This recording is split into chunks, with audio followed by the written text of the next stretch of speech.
অন্তিম চিঠি। মা মোক ক্ষমা কৰি দিবি। তহঁতক মই বহুত দুখ দিলোঁ বেলেগৰ কাৰণে। এই দুনিয়াখন বহুত বেয়া মা। মোক সকলোৱে ঠগিলে।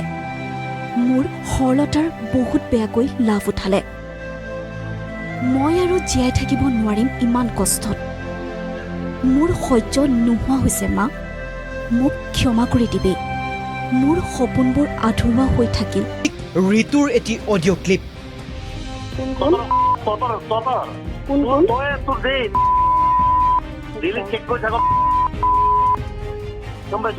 তোৰ চহদবোৰ একে প্ৰজাতিৰ তোৰ তাই যেনেকুৱা স্বভাৱ আছিলে তাই অপেনলি তিনিটা তই অপেনলি বাকীখিনি ইমানেই অশ্লীল যে আপোনাক শুনাব নোৱাৰি।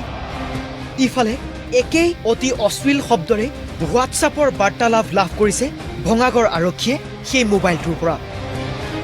প্ৰতিটো মেছেজতেই বহু অশ্লীল শব্দ। মানসিক অত্যাচাৰ স্পষ্ট।